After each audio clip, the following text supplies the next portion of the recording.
Good morning जी। तो खबर लगातार इंडियन टीम के ट्रैवल को लेकर के बदलती जा रही है। अब कुछ नई अपडेट्स हैं। इंडियन टीम जो है वो सीधे दिल्ली आएगी, वो मुंबई नहीं जा रही है। पहली चीज ये। दूसरी चीज ये, इंडियन टीम अब किसी कमर्शियल एयरलाइन के साथ ट्रैवल नहीं करेगी। यानी पहले जो सीन था कि भाई बारबाडोस से वापस न्यूयॉर्क जाओ, न्यूयॉर्क से एक फ्लाई एमिरेट्स लो, फ्लाई एमिरेट्स से फिर मिडिल ईस्ट यानी दुबई में रुको और उसके बाद फिर जाकर कहीं आप मुंबई पहुंचते, तो बहुत लंबा था सारा का सारा मामला। अब क्या किया है, बीसीसीआई ने कराया अपनी पावर का इस्तेमाल, जो एब्सोल्यूट पावर है उनके पास। उसके बाद उन्होंने मंगवाया है एक चार्टर प्लेन। ये चार्टर प्लेन की कैपेसिटी को लेकर के थोड़ी सी डिस्कशंस हो रही हैं, क्योंकि ऑब्वियसली आपको सपोर्ट स्टाफ, टीम के प्लेयर्स सबसे पहली प्रायोरिटी, उसके बाद बीसीसीआई ऑफिशियल्स भी वहां पर हैं, प्लेयर्स की फैमिली है वहां पर। तो उन सबको लेकर ये जो उड़ान भरी जाएगी, इसमें थोड़ा सा कैपेसिटी को लेकर के देखा जा रहा है कि क्या एक ऐसा चार्टर प्लेन मिल सकता है जिसमें ये तमाम लोग, जिनकी संख्या 50 से ज़्यादा है, वो क्या आपको अलाउड, मतलब वो आपको अगर अवेलेबल होता है तो इंडियन टीम बारबाडोस से वापस न्यूयॉर्क जाने का ये यू टर्न नहीं लेना पड़ेगा, फिर वहां जाओ फिर वहां से वापस इस तरफ आओ। ये उल्टा काम नहीं करना पड़ेगा कि और वेस्ट में जाके फिर ईस्ट की तरफ ट्रैवल करो। अब आपको सीधे तौर पर यह करना है कि अब बीसीसीआई मंगवा रही है चार्टर। अभी बीसीसीआई इसके इंतजाम कर ही रही है। हमें पता चला है कि भाई टीम इंडिया को मतलब अति शीघ्र जिसे कहते हैं ASAP, as soon as possible निकलना था। लेकिन अभी जैसे हमने बात भी करी कि जो क्या बर्ल तूफान है वहाँ पे, या बेरल कुछ लोग बोल रहे हैं, बेरल तूफान जो वहाँ पर है उसकी चपेट में अभी क्या क्या आता है वो देखना पड़ेगा पहले। और उसके बाद क्या कुछ खुलता है वो भी देखना पड़ेगा, क्योंकि पूरा का पूरा एयरपोर्ट शटडाउन है। सारी की सारी फ्लाइट्स, कोई भी फ्लाइट जो है वो पूरी तरीके से बंद कर दी गई है। वहाँ पे सारी फ्लाइटें, कोई फ्लाइट नहीं उड़ रही है, कोई नहीं उड़ सकता है।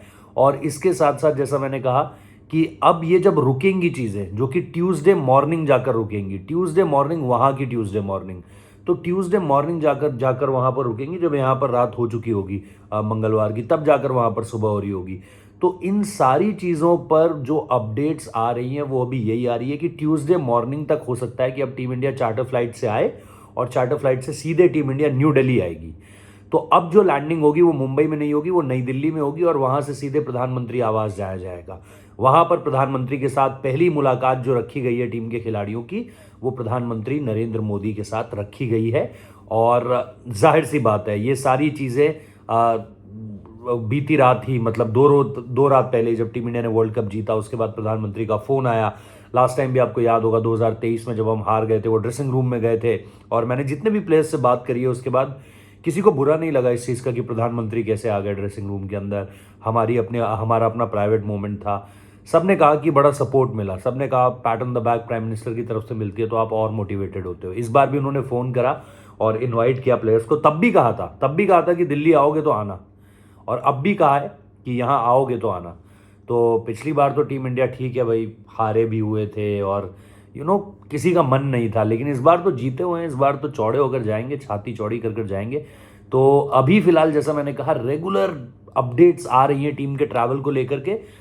तूफान जो है वो हिट करेगा, उसके बाद देखते हैं। इंडियन प्लेयर्स को ये नसीहत दी गई है कि आप अंदर ही रहेंगे। लोकल्स को भी वहां पर ये कहा गया है कि आप अंदर ही रहेंगे, कोई बाहर नहीं निकलेगा। इमरजेंसी जैसा होता है ना कि भाई कहीं कोई ना आदमी ना आदमी के साथ, वो वाली सिचुएशन है पूरी तरीके से। तो इंडियन टीम थोड़ा सा बीच में गई सुबह के मौके पर वहाँ पर बीते दिन, और थोड़ा बीच में उन्होंने टाइम स्पेंड किया। कुलदीप यादव, अर्शदीप सिंह और भी खिलाड़ी थे जिन्होंने थोड़ा सा रिलैक्स किया, सूर्य कुमार यादव। और उसके बाद जो बाकी प्लेयर्स थे उन्होंने अपने अपने तरीके से जो है अपना टाइम स्पेंड किया है। पार्टी अब खत्म हो चुकी है, मतलब पार्टी, मतलब ठीक है, पार्टी वाला माहौल तो है ही, एक इंजॉयमेंट तो है ही, लेकिन जो पता चल पा रहा है वो ये है कि अब प्लेयर्स रिलैक्स कर रहे हैं। नाउ दे न्यू कि भाई we are the world champions. अब वो सिंक इन होता चला जा रहा है कि भाई हमने कर दिया, हमने कर दिखाया। क्योंकि 24 घंटे तक तो आदमी उसी मदहोशी में रहता है, एक तरीके से उसी सुरूर में रहता है। अब इन प्लेयर्स को रियलाइज हो रहा है they are the world champions. मतलब ऑब्वियसली जब आपको ट्रॉफी मिलती है सब चीज़ें रहती है, लेकिन उस वक्त तो आप एक अलग जोश में रहते हो, एक अलग एड्रेनलिन जो बोलते हैं वो पंप इन हो रहा होता है। तो अभी फिलहाल जैसा मैंने कहा कि ये टीम अब रियलाइज कर रही है कि दे आर चैंपियंस। और अब उस सुकून में, एक होता है कि आप चैंपियन बनने के बाद हल्ला करते हो खूब, जो हो चुका, अब है कि यार चैंपियन बनने के बाद एक थोड़ा सा सुकून, लेट्स रियलाइज दिस कि हम वर्ल्ड चैंपियन हो चुके हैं। और मैं तो कहूँगा ये टीम और सपने देखे यार, क्योंकि ये टीम, इस टीम का कप्तान और सपने देखे, क्योंकि इन्हें सपनों को सच करना आता है। इन्हें पता है कि यार क्या कर देना है हमें कि हमारी चीज़ें जो है वो बेहतर हो जाएंगी। सो अभी तो मतलब वो है ना, शेर के मुंह में खून लग चुका है।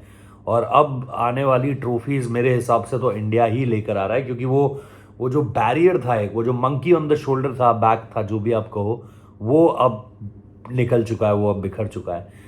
तो मेरे हिसाब से बड़ा बड़ा बड़ा मतलब माहौल बड़ा सही होने वाला है। इंडियन टीम दिल्ली आएगी और दिल्ली में उनका ज़ोरदार स्वागत होने वाला है भाई। आई डोंट नो कि उन्हें कहाँ से कहाँ तक ट्रैवल किए कराया जाता है। अगर उन्हें कहा जाता है कि भाई आप जो है टर्मिनल 3 से, क्योंकि इंटरनेशनल फ्लाइट्स की लैंडिंग वहीं होती है, तो अगर आप टर्मिनल 3 से जो है वो सीधे प्राइम मिनिस्टर के घर तक जाओगे, यानी जो लोक कल्याण मार्ग है, 7 लोक कल्याण मार्ग है, तो वो भी आराम से, मतलब अगर आप देखोगे तो अगर वीवीआईपी मूवमेंट रहता है तो वो फिर 20 मिनट का मामला है पूरी तरीके से। 20 मिनट भी शायद मैं ज़्यादा बोल रहा हूँ। अगर आप वीवीआईपी मूवमेंट में लेकर चलते हो प्लेयर्स को तो 15 से 20 मिनट। लेकिन अगर आप वही सेलिब्रेशन के साथ चलते हो, ओपन बस रखते हो दिल्ली में, मुंबई में तो मानसून है और मैं इस समय पर मुंबई में ही हूँ जब ये वीडियो रिकॉर्ड कर रहा हूँ। जब मेरी लैंडिंग भी यहाँ पर हुई थी तो बारिश हो रही थी, तो मुंबई में बारिश हो रही है और इसीलिए शायद वो ओपन बस का थोड़ा सा मामला बिगड़ भी सकता था, इस वजह से भी शायद चीज़ें सोची गई हों। लेकिन पिछली बार भी जब MS धोनी और उनकी टीम आई थी तो बारिश हो रही थी और मिनटों में, घंटों में बोल लो, थोड़ा सा 2 घंटे 1 घंटे में टीम इंडिया के लिए नई जर्सियां जो है वो मंगवा दी थी ललित मोदी ने। वो खैर ललित मोदी का उस वक्त पर दौर अलग था, एब्सोल्यूट पावर में थे। But obviously mister Jay Shah can do anything. माफ़ी चाहूँगा, 125 करोड़ तो वैसे ही टीम को दे दिए, तो करेंगे आज। BCCI सेक्रेटरी पर बहुत सारी बातें होती हैं, लेकिन मैं पढ़ रहा था उनके बारे में, मैं फ्लाइट में भी पढ़ रहा था थोड़ा सा, क्योंकि ले ओवर्स हैं उसमें भी मैं पढ़ रहा था उनके बारे में। बहुत सारी चीज़ें पता चली है यार। लोग नाम को लेकर के बड़ी सारी बातें करती है, लेकिन जो उस शख्स ने काम किया इंडियन क्रिकेट के लिए, उस पर एक डिटेल वीडियो बनाऊंगा, आप लोग ज़रूर देखिएगा उसे। और ऑन द वे हूँ जिम्बाब्वे के लिए। टाइम लगेगा, अभी बहुत टाइम लगेगा भाई, बहुत सारे लेओवर्स हैं, बहुत ही फ्लाइटों की स्थिति बहुत ज़्यादा ख़राब है। मैं ट्विटर पे ट्वीट करते करते थक गया हूँ। लोग सोचेंगे सिर्फ मेरी फ्लाइटों में क्या हो रहा है, लेकिन डोमेस्टिक फ़्लाइट्स विस्तारा से ये प्रॉब्लम शुरू हुई थी और उसके बाद प्रॉब्लम बनी ही हुई है। तो जहाँ मुझे पहले 24 घंटे पहले पहुँच जाना था, वहाँ मैं अभी 24 घंटे लेट हूँ। तो मैं आपको बताता रहूँगा, अपडेट करता रहूँगा। होपफुली जिम्बाब्वे पहुंचने वाली इंडियन टीम से पहले पहुंच जाऊंगा जिम्बाब्वे। बस अभी तो फिलहाल यही एक टारगेट है।